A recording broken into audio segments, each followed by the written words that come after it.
સૌ મિત્રોને જય સોમનાથ. ઓમ નમઃ શિવાય. પ્રિય મિત્રો, તમારો દિવસ શુભ રહે, મંગલમય રહે. શુભકામના. હું બીલીમોરાથી જોગીભાઈ વ્યાસ આપ સૌનું આપણી જોગેશ્વરમાં પુનઃ હાર્દિક સ્વાગત. મિત્રો, આજ રોજ જોઈશું આજનો શુભ પંચાંગ. આજે તારીખ છે 6/7/2024 ને શનિવાર. અષાઢ સુદ એકમ તિથિ છે. બધાને અષાઢ મહિનાની ઘણી ઘણી શુભકામના. આખો અષાઢ મહિનો ખૂબ ધર્મની નિષ્ઠા વધે, તમારાથી ધાર્મિક કાર્યો થઈ શકે. આ અષાઢ મહિનાની અંદર ગુરુનો મહિનો કહેવામાં આવે છે, ગુરુ પૂર્ણિમા આવે છે. આ ગુરુ પૂર્ણિમાની પણ બધાને ઘણી ઘણી શુભકામના. તેમજ આ અષાઢ મહિનાની અંદર જયા પાર્વતી વ્રત, અલુણા વગેરે પણ આવી રહ્યા છે. આ બધા પર્વો તમારા જીવનમાં ખૂબ સુખ શાંતિ આપે એ ભગવાનને પ્રાર્થના કરું છું. એકાદશી પણ આવશે, પ્રદોષ, શિવરાત્રી, આ બધા જ પર્વોની તમને બધાને ઘણી ઘણી શુભકામનાઓ. પ્રિય મિત્રો, આજથી અષાઢી નવરાત્ર શરૂ થાય, જેને ગુપ્ત નવરાત્ર કહેવામાં આવે. આ ગુપ્ત નવરાત્રની અંદર ઘરમાં માતાજીના પાઠ કરાવવા જોઈએ. માતાજીની આરાધના ઉપાસના જે રીતે આપણે અષાઢ મહિનામાં, જે રીતે આપણે આસો મહિનામાં કહીએ છીએ, એ જ રીતે અષાઢ મહિનાના નવરાત્રનું બહુ જ મહત્વ છે અને ગુપ્ત નવરાત્રી તરીકે ઓળખવામાં આવે છે. આજે ઘટ સ્થાપન જે લોકો કરતા હોય છે, એનો સમય છે સવારે 7:30 થી 9 નો ટાઈમ છે. આની અંદર તમે ઘટ સ્થાપન, દીપ પ્રાગટ્ય વગેરે કરી શકો છો. આજે જે બાળકનો જન્મ થાય એની તિથિ ગણાય છે એકમ. આ એકમ તિથિ આજે સવારે 4:28 થી શરૂ થઈ આવતીકાલે સવારે 4:27 પૂર્ણ થશે. આજે જે બાળકનો જન્મ થાય છે એનું નક્ષત્ર ગણાય છે આદ્રા. આદ્રા નક્ષત્રમાં જેનો જન્મ થાય એની ચોક્કસ પ્રમાણે પૂજા વિધિ કરી લેવી, કારણ કે આદ્રા નક્ષત્ર એ વ્યક્તિના માટે બહુ નુકસાન કરતું હોય છે. આદ્રા નક્ષત્ર વાળા બહુ સાહસી હોય છે, નવું નવું સર્જન કરવા વાળા હોય છે, પરંતુ એ લોકોના જીવનમાં કઈ લોકો સર્જન કરે એનું વિસર્જન થઈ જતું હોય છે. આમ આદ્રા નક્ષત્ર ભગવાન શિવને ખૂબ પ્રિય છે, પરંતુ આદ્રા નક્ષત્રની પૂજા કરવાનું બહુ જ મહત્વ છે. પરંતુ એમાં જન્મ હોય તેની ચોક્કસ પૂજા વિધિ કરી લેવી. આ આદ્રા નક્ષત્ર આજે મળસ્કે 4:07 પૂર્ણ થઈ જાય. આજે મળસ્કે 4:07 પછી જે બાળકનો જન્મ થાય એનું પુનર્વસુ નક્ષત્ર ગણાય. આ પુનર્વસુ નક્ષત્ર ઘણું શુભ છે. આમાં દરેક કાર્યો કરી શકાય છે. માતાજીના નવરાત્ર પણ પુનર્વસુ નક્ષત્રમાં આવે છે. આ નક્ષત્ર દેવીને બહુ પ્રિય છે. આ નક્ષત્રનું સ્વામી અદિતિ છે. બહુ સુંદર નક્ષત્ર છે અને શનિવાર પણ. આજે જે બાળકનો જન્મ થાય છે એનો યોગ ગણાય છે વ્યાઘ્રત. આ વ્યાઘ્રત યોગ આજે મળસ્કે 3:49 શરૂ થાય છે અને આવતીકાલે સવારે 2:47 પૂર્ણ થઈ જશે. આજે જે બાળકનો જન્મ થાય છે એનું કરણ ગણાય છે કિસ્તુગ્ન. આ કિસ્તુગ્ન કરણ આજે સાંજે 4:23 પૂર્ણ થઈ જાય છે અને ત્યાર પછી જે બાળકનો જન્મ થાય એનું બહુ કરણ ગણાય છે. આજે જે બાળકનો જન્મ થાય છે એની રાશિ ગણાય છે મિથુન. આ મિથુન રાશિની અંદર અક્ષર આવે છે ક, છ, ગ. મિથુન રાશિનો સ્વામી બુદ્ધ છે. આ મિથુન રાશિ આજે આખા દિવસમાં કોઈ પણ બાળકનો જન્મ થાય એ બધાની રાશિ મિથુન ગણાય છે. આ મિથુન રાશિ આજે રાત્રે 10:35 પૂર્ણ થઈ જાય છે. ધ્યાન રાખજો, ત્યારે રાશિ બદલાય. રાત્રે 10:35 પછી જે બાળકનો જન્મ થાય એની કર્ક રાશિ ગણાય. કર્ક રાશિ અંદર અક્ષર આવે છે ડ ને હ. કર્ક રાશિનો સ્વામી ચંદ્ર. આ કર્ક રાશિ આજે રાત્રે 10:35 થી શરૂ થઈ 9 તારીખ સવારે 7:53 પૂર્ણ થઈ જશે. એટલે ત્યાં સુધી જે બાળકોના જન્મ થાય એ બધાની રાશિ કર્ક. આ રાશિ, તિથિ, નક્ષત્ર, યોગ, કરણ, વાર, આમાં જેનો જન્મ હોય છે એના જીવનમાં એ રીતની ઘટના ઘટિત થતી હોય છે. એની ચોક્કસ પ્રમાણે પૂજા વિધિ કરી લેવામાં આવે તો જીવનમાં સંઘર્ષ ઓછું થઈ જતું હોય છે, જીવન સરળ બની જતું હોય છે. ચોક્કસ પ્રમાણે પૂજા વિધિ કરાવી લેજો. આજે જે કોઈ મારા સબસ્ક્રાઇબ મિત્ર યા મારા પરિવારમાંથી કોઈ પણ સદસ્યની આજે વર્ષગાંઠ હોય યા મેરેજ એનિવર્સરી હોય, એ બધાને મારી ઘણી ઘણી શુભકામના. તમારા જીવનમાં ખૂબ પ્રગતિનું થાય. ભગવાન શંકર તમારી બધી જ મનોકામના પૂર્ણ કરે એવી હું સોમનાથ દાદાને પ્રાર્થના કરું છું. પરંતુ મિત્રો, આજ રોજ તમે સવારમાં ઉઠીને સૌથી પહેલા આજનું સુકન કરો. આજનું સુકન કરેલું હશે તો આખું વર્ષ તમારું સુંદર વ્યતીત થશે. આવનારી ઘટનાઓ, ખરાબ ઘટનાઓ દૂર થશે અને જીવનમાં પ્રગતિ જણાશે.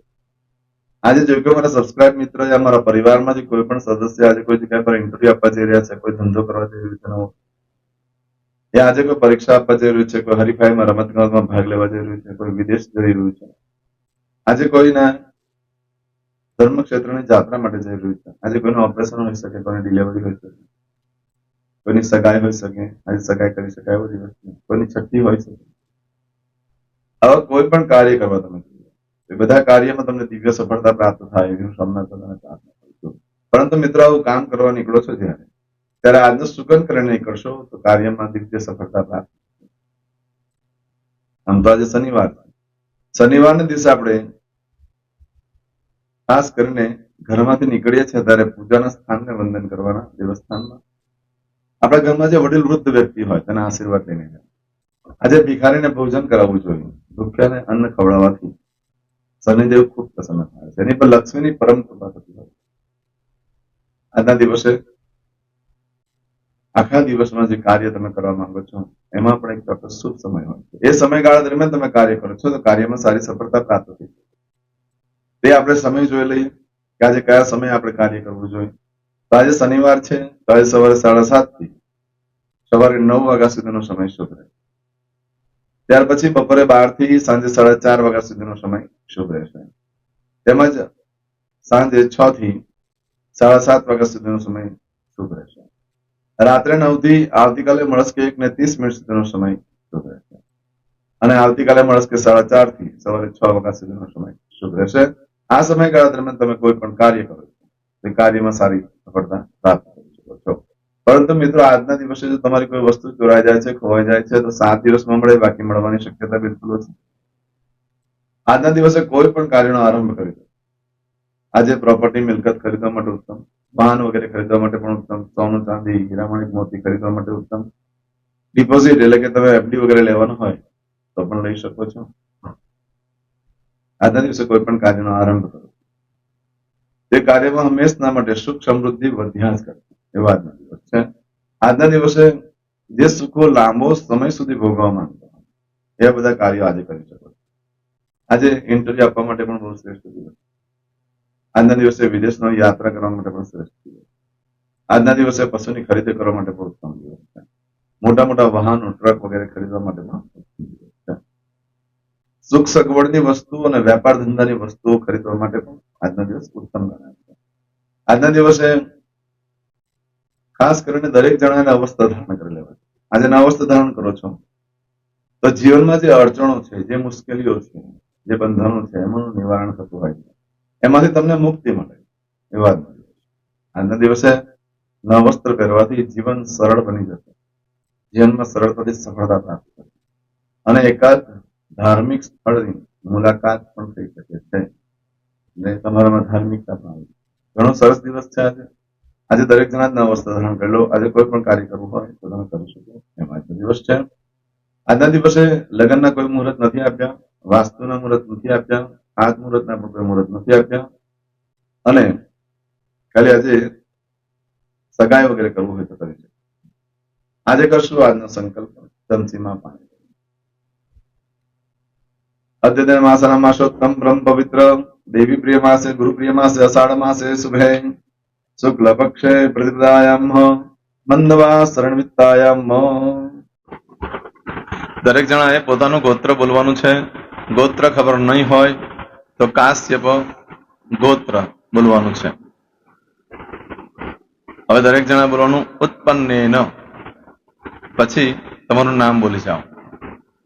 હવે બોલો મમ આત્મન શ્રુતિ સ્મૃતિ પુરાણોક્ત પુણ્ય ફલ પ્રાપ્તિ અર્થમ ઐશ્વર્યાદિ અભિવૃદ્ધિ અર્થમ અપ્રાપ્ત લક્ષ્મી પ્રાપ્તિ અર્થમ પ્રાપ્ત લક્ષ્મ્યાઃ ચિરકાલ ક્ષૌ રક્ષણાર્થ સકલ મન ઈપ્સિત કામના.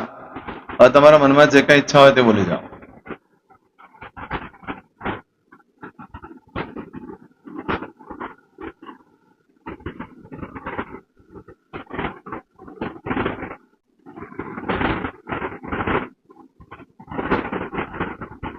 બોલો અનુસાર્થ સમ સિદ્ધિ અર્થમ લોકે સભાયામ રાજદ્વારે વ્યાપારે વિદ્યા અભ્યાસે સર્વત્ર યશ વિજય લાભાદિ પ્રાપ્તિ અર્થમ ઇહ જન્મની જન્માંતરે વા સકલ દૂરિત ઉપશમનાર્થમ ચતુર્વિધ પુરુષાર્થ સિદ્ધિ અર્થમ ત્રિવિધ તાપ ઉપશમનાર્થમ તથા ચ મમ જન્મ સમયે ઉદિત નક્ષત્ર યોગ કરણ રાશિ તિથિ વાર દેવતા દ્વારા અશુભ ફલ દોષ નિવૃત્તિ અર્થમ શુભ ફલ પ્રાપ્તિ અર્થમ જન્મ સમયે જન્મ કુંડલી મધ્યે દ્વાદશ ભાવ મધ્યે સ્થિત આદિત્યાદિ નવગ્રહ દેવતા દ્વારા યોગ મધ્યે દ્રષ્ટિ મધ્યે મહાદશા અંતરદશા પ્રત્યંતરદશા મધ્યે શુભ ફલ પ્રાપ્તિ અર્થમ અશુભ ફલ દોષ નિવૃત્તિ અર્થમ આદિત્યાદિ નવગ્રહ દેવતા અનુકૂલતા સિદ્ધિ અર્થમ દશ દિગપાલ દેવતા પ્રસન્નાર્થમ ભૂત પ્રેત પિશાચાદિ દ્વારા રચિત દોષ ભય રોગ નિવૃત્તિ અર્થમ તથા ચ મમ. હવે જેના લગ્ન થઈ ગયા છે એ લોકોએ બોલવાનું છે. મમ દાંપત્ય જીવન મધ્યે સુખાકારી પ્રાપ્તિ અર્થમ. હવે જેના લગ્ન નથી થયા એ લોકોએ બોલવાનું મમ જટટી વિવાહ યોગ પ્રાપ્તિ અર્થમ. હવે જે લોકોને સંતાન પ્રાપ્તિની પૂજા આપી છે એ લોકોએ બોલવાનું છે મમ જટટી દીર્ઘ આયુ આરોગ્ય ઐશ્વર્યાદિ સમન્વિત પુત્ર પૌત્રાદિ સંતતિ સુખ પ્રાપ્તિ અર્થમ. હવે જે છોકરાઓ અભ્યાસ કરી રહ્યા છે વિદ્યાર્થી છે એ લોકોને પૂજા આપી છે એ લોકોએ બોલવાનું વિદ્યા અભ્યાસ મધ્યે દેશે વિદેશે સર્વત્ર ઉત્તર ઉત્તર દિવ્ય સફળતા સાનુકૂળતા પૂર્વક પ્રાપ્તિ અર્થમ. જે લોકોને વિદેશ જવાની પૂજા આપી છે એ લોકોએ બોલવાનું છે મમ જટટી વિદેશ ગમન યોગ પ્રાપ્તિ અર્થમ. હવે જે લોકોને આરોગ્ય માટેની પૂજા આપી છે એ લોકોએ બોલવાનું છે મમ આયુ આરોગ્ય ઐશ્વર્યાદિ પ્રાપ્તિ અર્થમ. જે લોકોને બરકત માટેની પૂજા આપેલી છે એ લોકોએ પણ બોલવાનું છે, બધાએ જ બોલવાનું છે મમ ગૃહે શુભલક્ષ્મી મહાલક્ષ્મી પ્રીતિ પ્રાપ્તિ અર્થમ. વ્યાપાર વ્યવસાય મધ્યે દેશે વિદેશે સર્વત્ર ઉત્તરો ઉત્તર પ્રગતિ ઉન્નતિ પ્રાપ્તિ અર્થમ.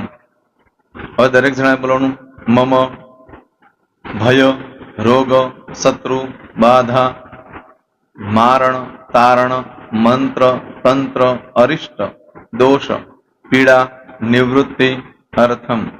હવે તમે જે ભગવાનની પૂજા કરી રહ્યા છો એ બોલવા, એ લોકો ભગવાનનું નામ બોલી દો દરેક જણા.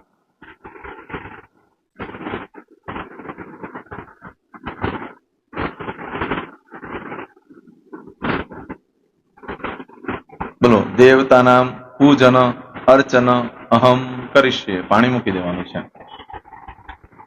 હવે જ્યારે પૂજા પતી જાય એટલે છેલ્લે પાછું ચમચીમાં પાણી લેવાનું અને બોલવાનું છે વિષ્ણવે વિષ્ણવે વિષ્ણવે નમો નમઃ.